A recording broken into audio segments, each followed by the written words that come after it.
Bom, pessoal, hoje a gente vai conversar um pouquinho sobre citometria de fluxo. Acredito que esse não seja um tema novo, vocês já tiveram este tema em outras disciplinas, sobre os fundamentos da citometria, porque a citometria não é algo específico da hematologia. Nós utilizamos a citometria na hemato, principalmente agora nessa área de imunofenotipagem que vocês estão vendo com o Diogo. Então, a gente traz aqui uma revisão desses conceitos que muito provavelmente vocês já viram em outras disciplinas, tá? Então, a gente vai tentar revisar sobre a citometria, as aplicações e dar um direcionamento na imunofenotipagem de leucemias, que é o que vocês estão vendo com o professor Diogo. Muito bem. Então, qual é a ideia? Desde o início da disciplina até agora, nós trabalhamos com morfologia. A gente vem, revisando com vocês aspectos de coloração de citoplasma, estrutura de núcleo, tipo de grânulo, coloração desses grânulos. Só que a gente tem que lembrar que existe uma fase antes dessas células caírem no sangue periférico, dentro da medula óssea, em que essas células são morfologicamente indiferenciadas. E para que a gente consiga complementar o diagnóstico das leucemias, por exemplo, é importante nós sabermos que célula é essa, tá? Então vamos ver alguns exemplos. Essa foto que está postada, né? A gente tem a célula tronco. Essa célula tronco, ela passa por várias etapas de mitose e diferenciação. Então, o que é essa diferenciação? A gente vai ver com mais detalhes, até que cessam as mitoses, e a célula, teoricamente, já com aspecto específico, características de núcleo, de citoplasma, está pronta para sair da medula óssea e cair na corrente circulatória.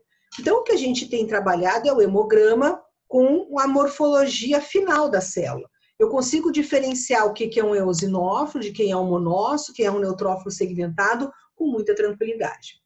Mas, o mesmo esquema agora representado na forma de desenho, a gente tem a célula tronco, uma etapa muito importante dentro da medula óssea, de muita mitose e diferenciação. Então, vejam, se nós pegarmos esta linha de amadurecimento, morfologicamente essas células são iguais, todas elas têm um aspecto de blasto, que é a célula que a gente vem trabalhando agora. Mas eu sei que, por exemplo, essa célula, ela é mais imatura, ou seja, ela sofre um amadurecimento e ela é diferente. Senão, eu colocaria uma única célula aqui. E vocês estão vendo que são as leucemias, por exemplo. As leucemias, a célula para o seu processo de diferenciação. Ela continua se dividindo de uma forma aleatória, de uma forma desorganizada, de uma forma autônoma, mas ela se divide, sofre mitose, mas ela não consegue continuar o seu eixo de diferenciação, certo? Então, aqui eu coloquei um desenho, né? A gente tem um neutrófilo segmentado e nós temos dois blastinhos. Então, uma célula mononuclear, o nucleolo proeminente. A pergunta aqui, primeiro, a gente vai laudar no hemograma, presença de 10% de blastos, 30% de blastos, 80% de blastos, praticamente 90% de blastos. Mas, na continuação do processo de investigação, o médico que ele quer saber, muito bem, é um blasto. Mas que blasto é esse? O que eu estou dizendo para vocês? Eu estou dizendo que essa célula, com esse aspecto, com esta morfologia, ela pode, vamos representar aqui, ela pode ser uma célula que está no eixo de diferenciação do neutrófilo. Mas ela pode ser uma célula que está no eixo de diferenciação das hemácias. Então, parou, por exemplo, a etapa de diferenciação nesta etapa. Então, mostrando mais, de uma forma mais quantitativa, o que a gente tem aqui nessa fotografia, né? Nós temos muitos blastos, talvez tenhamos células, um eosinófilo, um neutrófilo segmentado, mas é um sangue periférico que está completamente invadido pela presença da célula imatura, pela presença dos blastos. E, de novo, vem a pergunta, que blasto é esse? Isso é um linfoblasto? Isso é um mieloblasto? Isso é um precursor de hemácias? Isso é um precursor de plaquetas? Pela morfologia, eu não tenho como afirmar isso para o médico. Então, é preciso que nós tenhamos técnicas imunológicas para que eu consiga dizer, isso é um blasto, mas isso é um blasto precursor de um eosinófilo, precursor de um monócito, precursor de uma hemácia, tá? E é isso que a gente vai ver que a citometria nos ajuda muito nessa diferenciação. Vamos começar olhando o aspecto bem inicial da citometria de fluxo, como que isso começou a ser pensado e, na verdade, aonde isso foi desenvolvido. Então, olha lá, eu já estou na etapa de linfoblasto, então se nós olharmos anterior a isso, eu tenho a célula tronco, que se diferenciou no ramo linfóide e no ramo mieloide. Nós estamos aqui falando do ramo linfóide. Muito bem. Esse linfoblasto, ó, na medula óssea, ele pode se diferenciar, ele vai se diferenciar recebendo sinais específicos, né, em linfócito B, e o linfócito B, quando ativado, chega na forma de plasmócito. Claro que morfologicamente a gente já conversou, entre um linfócito e um plasmócito, morfologicamente eu consigo caracterizar isso no hemograma. Mas afirmar que aquele linfócito que eu estou batendo no hemograma, se aquilo é um linfócito B, ou se aquilo é um linfócito T, mais ainda, se for do grupo, da família dos linfócitos T, se eu estou falando de um linfócito T citotóxico, ou se eu estou falando de um linfócito T auxiliar ou T helper. O nosso olho não consegue distinguir. Nós liberamos no hemograma 30% de linfócitos, 40% de linfócitos. Mas quantos daqueles linfócitos são B, são T helper, T citotóxico, células NK, não faz parte do hemograma isso. Para isso a gente vai usar muito. E foi a caracterização de linfócitos, subpopulações linfocitárias, que muito alavancou e trouxe a citometria para dentro do laboratório. Tornou um equipamento que a gente já vai ver que era um equipamento de grande porte, hoje em equipamentos compactos e de grande utilidade na monitorização de alguns pacientes, principalmente pacientes HIV positivo. Tá? Novamente, ó, aqui a gente já trabalhou com essas fotografias, né? Então aqui tem linfócitos atípicos, aqui diferentes morfologias, aqui outros linfócitos atípicos, mas a pergunta é, por exemplo, se nós pegarmos estas células, né? Linfócitos, linfócito pequeno, linfócito médio e linfócitos até grandes e granulares. Que população é essa? Eu posso afirmar se esse é um linfócito B, se é T, T helper, T citotóxico? Não, não podemos afirmar somente. Claro, os linfócitos atípicos a gente sabe que são linfócitos T citotóxicos, mas isso pelo conceito do linfócito atípico, tá? Muito bem, então existem, cada uma dessas células, sejam elas maduras ou sejam na sua fase de diferenciação, essas células têm proteínas específicas na maioria na sua superfície, tá? E essas proteínas da superfície nós chamamos de CD, ou cluster de diferenciação. Então, hoje nós temos um número enorme, né, a caracterização dessas populações de células, dos seus precursores, e aqui representado, ó. Então, por exemplo, um linfócito B, todas essas são clusters que existem desde quando eu tenho um linfócito B imaturo até uma célula B madura na corrente circulatória. Se eu estou falando, então, olha, para pincelar, né? Então, ó, CD10, CD19, CD20, CD22, vocês vão ver que aparecem só em linfócitos B. Quando eu olho linfócitos T, e eu não estou nem entrando se é T helper ou T citotóxico, tem marcadores clássicos, como CD1, CD2, CD7, CD8, aqui nem representado CD3, que é um marcador clássico de linfócito T. Olha os marcadores de célula NK, CD56, CD57. Então, nós temos esses painéis conhecidos e nós conseguimos, então, se eu tenho um pool de células e eu coloco na citometria, eu consigo dizer, bom, ele está marcando DR, 19, 20. Ah, isso são marcadores de uma célula B. Ele está marcando 3, 2, 5, 7. Isso são marcadores clássicos de uma célula T. Tá? Então, clusters de diferenciação. Então, aqui representado, isso aqui é uma célula, é a ontogenia de uma célula B, né? Desde uma célula tronco, uma célula bem imatura. Vejam, ela recebe o sinal por fatores de crescimento, ela recebe o sinal logo depois de célula tronco, você será um linfócito B. Então, essa célula vai passar por diferentes etapas de diferenciação. Vamos ver o que acontece com essa célula. Olha lá, né? Então, aqui eu tenho no extremo uma célula, um B maduro, e aqui o início da sua etapa de diferenciação. Vamos ver esses marcadores clássicos. Então, ó, começa a aparecer HLA-DR, DR, DR, e o DR acompanha toda a ontogenia de uma célula B. CD34, ó, quando ele é uma célula B imatura, CD34, mas vejam que quando ela já começa a amadurecer, o CD34 some. Então, isso é muito importante. Marcadores que podem existir ainda quando é uma célula B imatura, mas quando já é uma célula B madura, esse marcador não existe mais. Então, a gente acompanha a evolução da célula. Vejam, aqui logo no início, são poucos os marcadores, e aí tu começa. Por exemplo, numa etapa intermediária, além do DR e do CD10, olha lá quem aparece, CD19, CD20, CD38, que são marcadores muito importantes de célula B.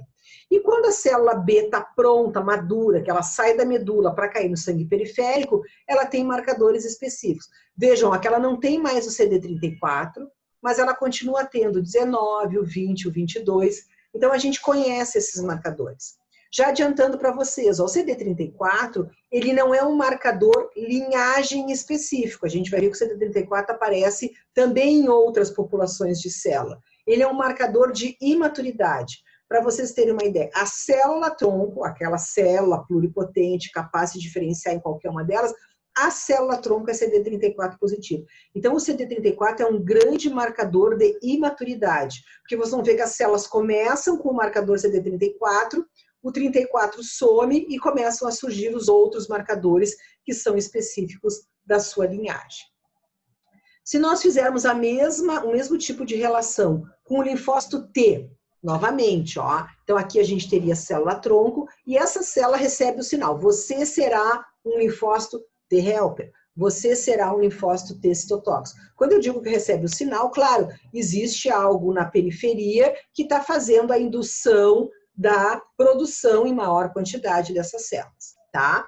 Então vamos ver a mesma ideia. Olha lá o CD34 que eu falei para vocês, ó. Então a célula T, a célula B no início era CD34, essa também é CD34. Vejam, a 34, pimba, some o CD34 e as células já maduras não são mais CD34 positivas. Olha quem aparece numa fase bem inicial também de uma célula T. CD7, CD7, CD7. E aqui eu tenho a grande diferenciação. Ó. Aqui eu tenho T citotóxico e aqui eu tenho T helper. Vejam que eles são CD7. Mas claro que eles têm outros marcadores que dão o nome específico à sua célula. Vamos trazer isso. O que são esses marcadores, né? São as proteínas que darão a função para essa célula. Então, quando eu falo lá no linfócito B que ele tem CD19-DR, é para que ele tenha função como linfócito B na resposta imune específica. Quando eu falo num T citotóxico, eu digo, ó, ele é CD3, CD7, que é o marcador de célula T, mas ele é CD8. Então, o CD8 é o que vai dar, né, é uma das grandes moléculas, um CD, que vai dar função para ele ser um T citotóxico.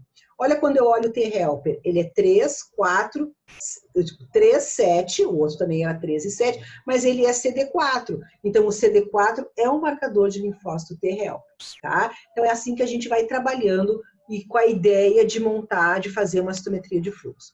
Então, aqui uma representação dos primeiros citômetros que surgiram ali pelos anos 50, né, 40, 50, equipamentos enormes, de grande porte,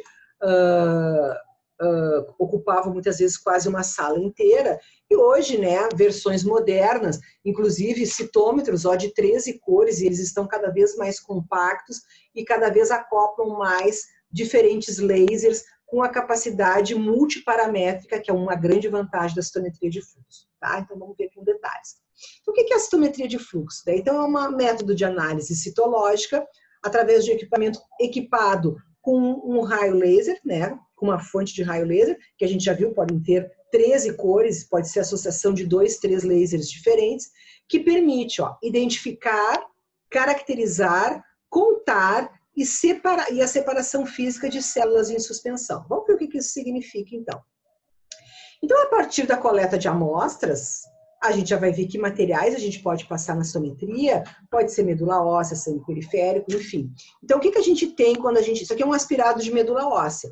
Então, a agulha vai puxar, através de dentro das trabéculas da medula óssea, ela vai puxar. Então, aqui a gente sabe que é um local rico, que tem uma mistura. Dentro da medula, nós temos todas as células, os precursores, célula-tronco, e já as células diferenciadas. Essa célula vai estar caindo no sangue periférico. Se a gente fosse fazer uma lâmina desse material que foi aspirado pela seringa, seria esse aspecto. Quase impossível da gente fazer uma contagem diferencial, da gente conseguir caracterizar que células são essas. E a gente tem que lembrar que o exame de medula óssea, assim como o hemograma, o médico ele libera uma contagem diferencial. Mas imagine que isso estivesse cheio de blastos. Seria difícil da gente trabalhar com caracterização individualizada. Então, o que faz a citometria? Olha lá, ó. Então, a partir desse material que saiu, né, do aspirado de medula óssea, vejam, as células, todas elas misturadas, elas vão passar, né, por um stream, por um feixe, elas vão passar uma a uma, então tu parte de uma suspensão e tu limita essa suspensão. Cada uma dessas células da suspensão vão passar uma a uma na frente desse raio laser e existem detectores que vão começar a caracterizar. Bom, que célula é essa que está passando? Primeiro, os grandes parâmetros que são caracterizados. Bom, é o tamanho da célula que está passando e a complexidade, o grau, a quantidade de grânulos que tem no citoplasma dessa célula. E a partir disso, então, são gerados gráficos. Então, eu já tenho, a partir da suspensão, eu já sei quantas células de tamanho pequeno de baixa complexidade, quantas células de tamanho grande e de maior complexidade. Isso, né, pessoal, pode ser, ó, eu posso trabalhar com sangue periférico, com medula óssea, com sangue de cordão, com material de aférese, eu posso ter aspirado de líquido ou líquidos biológicos, líquido pleural, líquido de ascite. Através de análise de linfonodos, tumores sólidos, a gente tem muitas vezes uma peça e eu consigo, a partir de uma célula, de um órgão físico, como é um linfonodo, a gente injeta meio de cultura, eu consigo transformar, então eu consigo extrair aquelas células que estão dentro do linfonodo, transformo isso numa forma líquida, consigo trabalhar na análise por citometria. E células de cultivo celular, tá? Então, olha lá. Então, aqui, a gente, então, na verdade, a gente vai estar caracterizando que clusters, né? Que proteínas existem. Então, olha só o tipo de... a riqueza de informações que a gente pode ter através da citometria de fluxo, né? Então, eu tenho, ó... eu, primeiro, vou ter uma ideia do tamanho das células que estão naquela suspensão, vou ter uma ideia da complexidade dessas células, e eu posso trabalhar, ó, com análise de DNA, eu posso trabalhar com proteínas receptoras na superfície dessas células, com antígenos celulares, com enzimas que existem nessa célula, com citocinas ou com diferentes análises de metabolismo. Tá? Então, são muitas as utilidades da citometria de fluxo no dia a dia. A gente vai trabalhar muito aqui, direcionar para antígenos celulares, que é a parte da imunofenotipagem de leucemias. Tá? Então, olha lá, né? Então, eu tenho a minha célula, eu sei que esses CDs eles estão ou no citoplasma, ou na superfície, ou intranucleares. E o que a gente vai fazer, além de caracterizar o tamanho e a complexidade da célula, olha lá o que a gente pode caracterizar. Eu posso jogar um anticorpo, um anti-CD, um anticorpo marcado com uma substância fluorescente.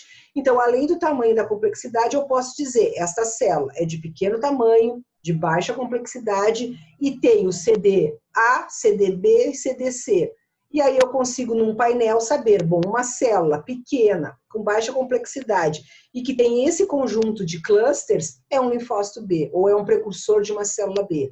Não, tem outros marcadores, então é um precursor de uma célula T, T helper, T citotóxico, é um precursor de monócito, é um monoblasto, ou já é um monócito mais maduro. Então é o conjunto de CDs que tem naquela célula que caracteriza quais são as células que tem naquela suspensão que eu estou injetando no equipamento. Então, aqui a representação, né? Então, a célula passando na frente do raio laser, primeiro, ela emite, né, diferentes, ela faz uma dispersão de luz. Então, existe um raio que a gente chama de forward, que é o FSC, que é esse raio que mede o tamanho da célula. Então, dependendo do tamanho da célula, a luz emitida exatamente na frente, né, vai me caracterizar, bom, é uma célula de pequeno tamanho ou é uma célula de grande tamanho. E os side scatter, que são esses raios laterais que são projetados, são através da complexidade, da quantidade de grânulo que tem. Então, imaginem, esse raio laser batendo, chegando num linfócito, ele vai dizer que é uma célula pequena e linfócito tem grânulo? Não, e de baixa complexidade. Se esse raio laser, se o que estiver passando na frente do raio laser for um neutrófilo segmentado, a gente sabe que o neutrófilo é maior e ele tem muito grânulo no citoplasma, então ele tem uma complexidade maior, ele vai ter um tipo de raio lateral emitido diferente, tá? Como está representado aqui, certo? A partir, então, desses detectores, nós começamos a plotar gráficos. Esse é um dot plot, e esse é um gráfico, se vocês lembrarem, né, ou se vocês... É um gráfico que tem lá no laudo do hemograma, aquela folha do equipamento que a gente tem colocado para vocês, tá? Então, o hemograma, os equipamentos de automação do hemograma, eles têm um sistema de citometria de fluxo acoplado aos equipamentos. Então, com isso, né, eu consigo dizer, bom, se eu injetar um hemograma na máquina, lembra o que a gente tem principalmente? Linfócitos, monócitos e neutrófilos. E olha lá, R1, provavelmente são linfócitos, uma célula. O eixo do X, nesse caso, mede tamanho, e o eixo do Y mede complexidade. Então, uma célula de baixo tamanho e de baixa complexidade são os linfócitos. Uma célula de tamanho maior e de complexidade intermediária, monócitos. E o R3, uma célula também de tamanho maior e maior complexidade, muito grânulo, são os neutrófilos, tá? Então, assim, se vocês projetarem isso lá no hemograma, é assim que o equipamento consegue fazer a contagem diferencial, porque ele agrupa, né? Ele determina um gate, ele determina uma região, e dentro dessa região, em relação ao 100%, X% são linfócitos, X% são monócitos, X% são neutrófilos segmentados. E claro que ainda tem os eosinófilos e os basófilos que a automação consegue contar, tá? Então é exatamente isso que a gente tem, né? A gente tem uma suspensão de células que são injetadas no equipamento, as células passam uma a uma na frente de um raio laser e existem detectores. O que está representado aqui é que, além do tamanho da complexidade, a gente pode fazer uma reação em bancada, uma reação de imunofluorescência direta, e eu posso marcar. Então, além de dizer o tamanho e a complexidade, eu posso dizer que clusters que tem na superfície das células que eu estou analisando, tá? Então, essa é a representação, né? A gente faz a reação antígeno-anticorpo, onde esses anti-CDs estão marcados com substância fluorescente. Quando o raio laser bate nessa célula, ele ativa essa fluorescência. Então, ela passa a ser brilhante. No caso aqui, uma fluorescência verde, tá? Aqui são fotos de microscopia mostrando essas colorações, se a gente fosse colocar isso em lâmina, né? Então, eu tenho células marcadas com uma fluorescência vermelha, com uma fluorescência verde, e vejam aqui eu tenho uma célula marcada com fluorescência vermelha e com fluorescência verde, que a microscopia não tem condições da gente fazer essa análise, mas a citometria de fluxo nos dá, então, esse padrão de análise multiparamétrica, tá? Aqui é a mesma coisa, ó, pessoal, são células que têm uma fluorescência vermelha, tem uma fluorescência verde, então tem clusters que só por esse sistema de passagem de células uma a uma, com detectores específicos da cor da fluorescência, que são capazes de caracterizar. Aqui são os fluorocromos que nós temos disponíveis no mercado e os lasers que são capazes de, né, o comprimento de onda do laser que vai ativar aquela fluorescência. Então, fluorescências bem conhecidas, isotiocianato de fluoriceína, FITC, ficoeritrina, tá? Percipi, enfim, tá? Então, é como os equipamentos são os lasers que eles têm, os comprimentos de onda dos lasers, e os fluorocromos que nós compramos, os monoclonais no mercado. Então, essa é realmente a representação, né? Então, a suspensão de célula que passou por uma reação de imunofluorescência direta, passando uma a uma na frente do raio laser, a medição, então, de tamanho e complexidade, e também a distribuição. Então, todas as células, então eu tenho o fluorocromo CD marcado com azul, CD marcado com fluoriceína, o CD marcado com vermelho. Então, quantas células foram marcadas, isso me dá representatividade quantitativa do tipo de célula que tem naquela suspensão, tá? Novamente, a ideia, né? Então, vejam uma suspensão onde essas células estão misturadas, aí nós marcamos com anticorpo e nós conseguimos, através de detectores, caracterizar. Tantas têm a fluorescência verde, tantas têm a fluorescência laranja, tantas têm a fluorescência vermelha, tá?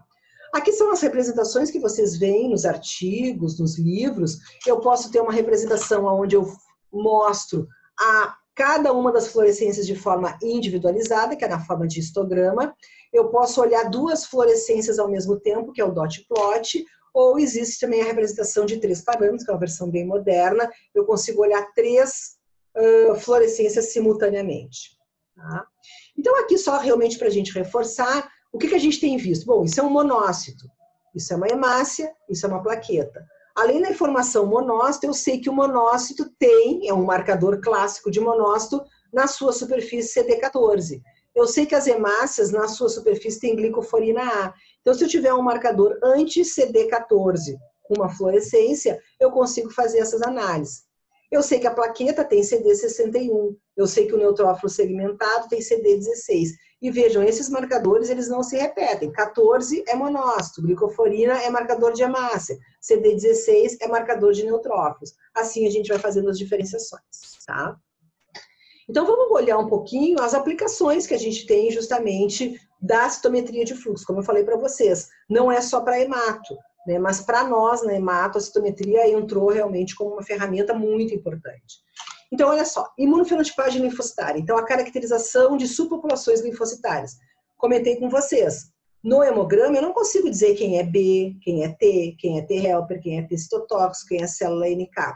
Mas tem muitas doenças, muitas situações em que eu preciso caracterizar quantos, não dá o resultado global do hemograma, 30% de linfócitos, 2.500 células por microlitro de sangue. O médico quer saber, muito bem, tem 30%, tem 2.500 linfócitos, mas quantos são helper, quantos são B? Por quê? Exemplo clássico, pacientes infectados com vírus do HIV, onde o HIV, a porta de entrada é a molécula de CD4 e o HIV destrói. E é justamente essa destruição de CD4 que faz com que as infecções oportunísticas, lembra o CD4, a gente falou lá na aula de processos infecciosos, é linha de frente, né? Ele que começa depois do neutrófilo, depois de chamar monócito, é o T-helper que continua, né, que monta toda a resposta específica.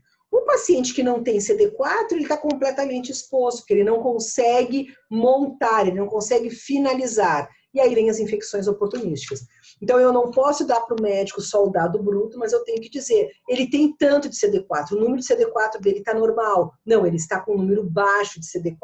Para as políticas de antirretrovirais, para o estagiamento da doença, né? Outra coisa, tem as imunodeficiências congênitas. Então, crianças que nascem e que apresentam infecções repetitivas. Muitas vezes essas imunodeficiências são doenças genéticas, tá? Então, a gente precisa dizer, esta criança não consegue produzir T-helper, linfócito B. Para isso, eu preciso, então, a quantificação. Então, olha lá, novamente a representação, né? Esse é um esquema normal. Essas células, tanto T-helper, tanto linfócito T como linfócito B, o início da sua diferenciação é na medula óssea, através da célula-tronco. Lembrando, né, que o linfócito B, ele começa na medula e ele fica pronto na medula e vai direto para o sangue periférico. E o linfócito T, ele passa por um estágio intermediário no timo e continua a sua diferenciação. Quando ele está pronto no timo, aí ele vai para órgãos linfóides periféricos, onde ficam armazenados e, quando necessário, eles são rapidamente mobilizados, né? Então, aqui a gente consegue ver, tá? Então, começa o linfócito B ganhando, perdendo marcadores, até que tem uma célula B pronta.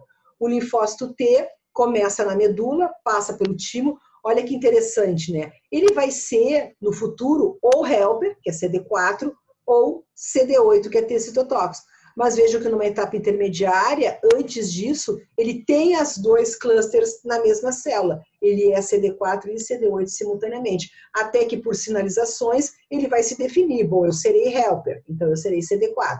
Eu serei citotóxico, então eu serei CD8, para neste formato eles serem armazenados em órgãos linfóides periféricos, tá? Então, realmente foi um grande alavancador para que a citometria entrasse nos laboratórios, saísse dos laboratórios de pesquisa e entrasse, foi a necessidade de quantificar CD4 e CD8 para pacientes HIV positivo. Então, vamos ver um exemplo, né? Então, olha lá. Então, eu pego um sangue periférico de um paciente, marco com CD4 e CD8, injeto no equipamento e peço para o equipamento fazer essas separações, tá? Então, olha lá. Então, ao injetar o sangue periférico, eu tenho linfócitos, monócitos e granulócitos. E, como eu marquei com CD4 e CD8, eu peço para o sistema me dizer quem é, no eixo do X, quem é CD8, no eixo do Y, quem é CD4 e quem é o marcador CD4 e CD8, tá? E ele separa muito bem, ó, vejam que ele começou marcando. Então, ele seleciona primeiro, dentro da região de linfócitos, quantos são CD8, quantos são citotóxicos e quantos são CD4, quantos são helper. Vejam que nessa casela 4 e 8, no sangue periférico não existe. Vou voltar lá, ó. Onde é que tem essa célula? No timo. No timo eu tenho uma célula duplamente marcada, mas a célula pronta, ela é 4 ou ela é 8. Como a gente está mostrando aqui um exemplo de um sangue normal, então, esses linfócitos que eu selecionei, eles serão ou 4 ou 8, tá? Muito bem. Então, essa é a representação, né? Se nós separarmos os 4 grandes grupos, né, ou 3 grandes grupos de célula, eu tenho, ó, no eixo do X, quem é CD8, então aqui tem os citotóxicos. No eixo do Y, quem é CD4, então a população de CD4. Essa população aqui que marca 27%, ela não é nem CD4 e nem CD8. Nós pensamos que aqui estão os linfócitos B e as células NK, tá? Um exemplo de um paciente, né, da codificação de CD4 e CD8 para pacientes HIV positivo. Então, nesses primeiros 3 quadrantes, uma situação normal, aonde eu tenho um sangue periférico, ó, aonde o paciente tem CD4 e ele tem CD8, adequadamente, certo? Aqui a 3 e 4 é a população de helper, tá? Olha um paciente HIV positivo, né? Mesma coisa, né? A marcação de sangue periférico, mas olha só que interessante, ele tem CD8, mas ele não tem, ó, vamos comparar a população de CD4 de um paciente que não tem com o CD4 de quem tem, né? Quando eu faço a marcação 3 e 4, ó, que é o azulzinho, que seria para marcar o helper específico daquele paciente, o gráfico mostra que está quase zerado. Então, esse é o caminho clássico de um paciente HIV positivo, onde o vírus HIV, ele infecta a célula CD4 e ele mata essa célula CD4, tá? Então, assim, a gente consegue quantificar e a gente consegue dar esse parâmetro para o médico. Muito bem. Depois de olhar a quantificação de subpopulações linfocitárias, outra grande aplicação para nós na hemato é a quantificação de células-tronco. Lembra lá, quando vocês falaram sobre hematopoese, qual é a quantidade de célula-tronco que a gente tem dentro da medula, no sangue periférico, né, na corrente circulatória? A gente sabe que essa quantidade é na ordem de menos de 1%. Então, de novo, né, todas as ferramentas que nós temos de hemograma, de medulograma, praticamente impossível. Como é que a gente vai contar uma célula 0,4%, 0,8%? Então, eu preciso realmente de uma tecnologia imunológica específica para poder pensar essa célula específica e quantificar no todo, né? Então, a quantificação de células-tronco, ela é muito precisa e hoje é por citometria de fluxo que a gente faz essa análise. Olha o desenho, né? O desenho ele já é muito representativo. Então, esse primeiro gráfico, ó. No eixo do X, CD34, tá? E o side scatter é a complexidade. Vejam, marcado de vermelho. Eu consigo, de uma forma muito precisa, separar as células-tronco do resto todo. Para vocês terem uma ideia, isso aqui muitas vezes é uma análise de 100 mil eventos. Eu injeto e eu conto 100 mil células e o sistema consegue determinar nessas 100 mil células quantas ela passou que eram CD34. Lembra que a gente falou CD34 lá? Que era um marcador de imaturidade? E olha lá o resultado, ó, pessoal. 0,45% é o percentual dessas células CD34, as vermelhinhas, frente a 100 mil eventos. Então, realmente, só uma tecnologia dessas é capaz de separar. Não teria condições, por métodos colorimétricos em lâmina comum, de fazer esse tipo de análise. O mesmo, né, aqui mais a nível de pesquisa, a quantificação de células mesenquimais. Então, eu pego muito experimento com cultura de célula. E olha lá, ó, tu está falando de uma população 0,09. Olha os pontinhos vermelhos nos 4 gráficos. Então, a precisão do sistema que consegue caracterizar. Bom, nesta população que a gente está analisando, seja um material de cultura, existe menos de 1% da população específica que eu quero separar. E se vocês olharem lá também naquele slide, a gente falou que, além de contar essas células, mesmo em quantidades muito pequenas, o citômetro, alguns citômetros também podem separar. Então, tu pode dar um sinal para o equipamento que tu injeta o material no equipamento, ele conta e tu diz, bom, as que são CD34 eu quero coletar, recolher, separar, e tu coloca um frasco e tu separa daquele material essas populações, 0,4%, 0,09%. Por quê? Porque tu pode ter um outro experimento que tu continua a partir dali. Bom, agora eu vou fazer uma nova cultura da célula CD34 positiva que eu estimulei, que eu comecei lá no meu primeiro experimento. Tá? Muito bem. Terceira grande aplicação da citometria de fluxo, de novo, para nós, né? Muito importante. O diagnóstico das leucemias. Então, vocês estão conversando sobre isso nas aulas com o professor Diogo, né? Ou irão conversar de uma maneira mais detalhada. E vocês sabem que a imunofenotipagem é uma grande ferramenta no diagnóstico das leucemias. Então, o paciente vem com uma clínica, a partir da clínica ele tem um hemograma, muitas vezes infiltrado de blastos, ele tem um medulograma também infiltrado de blastos, e a etapa seguinte o médico nos pergunta, muito bem, blastos? Que blastos são esses? Então, ele quer que a gente caracterize a linhagem celular dessas células, e a citometria se presta muito bem para isso, tá? Então, olha lá, ele determina a linhagem, ele determina a maturação celular, eu consigo dizer exatamente onde foi o momento da parada da diferenciação, e também a monitorização terapêutica, né? Doença residual mínima. Depois de ter feito o diagnóstico, dele estar em tratamento, eu consigo rastrear se ainda existem. Eu caracterizei qual era a célula maligna e eu consigo ir acompanhando ao longo da quimioterapia, ao longo do tratamento, se ainda tem algum resíduo daquela célula que eu conheço muito bem o fenótipo dela. Vocês viram quando a gente falou de célula CD34, então eu consigo pegar quantidades muito pequenas, claro que tem outros métodos também, mas a citometria se presta bastante para isso, tá? Aqui eu retomo novamente os gráficos que nós temos na bancada. Então, essa é a diferenciação de uma célula B. Então, vamos lá.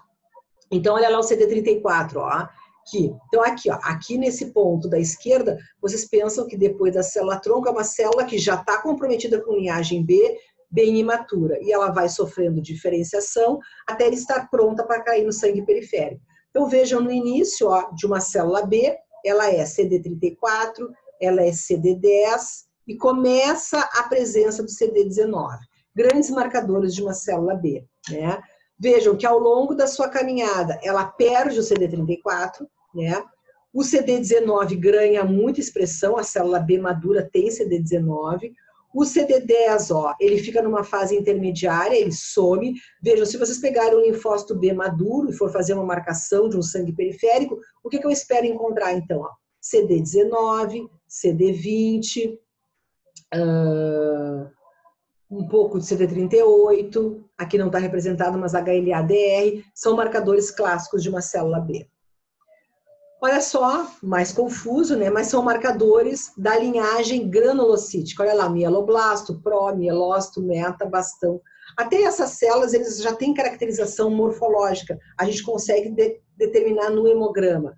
Mas aqui a gente tem marcadores, muitas vezes, ó, do mieloblasto, que são muito importantes. Olha lá o 34 de novo, DR, 13, 33, todos são marcadores de uma célula mieloide.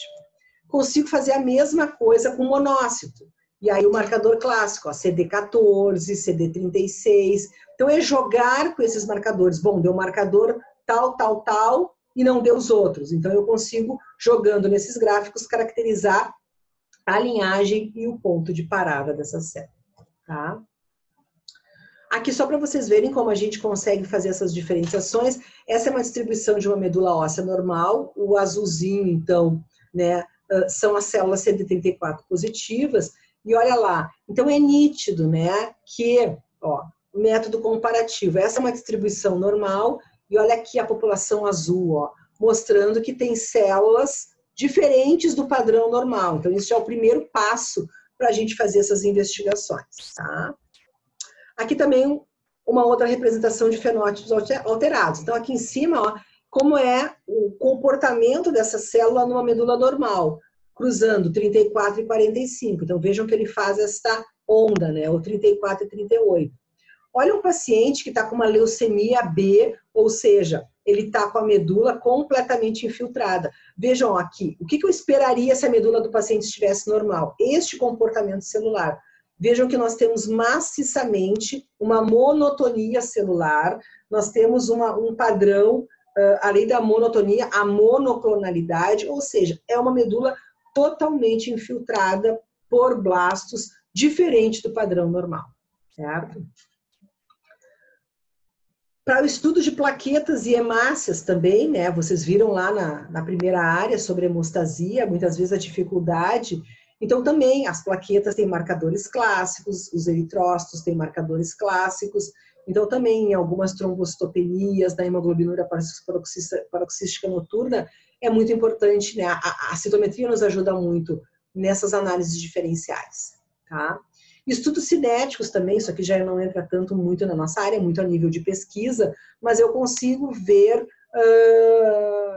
aqui, por exemplo, imaginem, ó, eu tenho uma célula num determinado estado, né, e eu estimulo essa célula, isso aqui muito a nível de cultura, coloco uma substância para estimular, para ela entrar em divisão, para ela expressar marcadores, expressar citocinas, e a gente consegue muito bem determinar isso por citometria.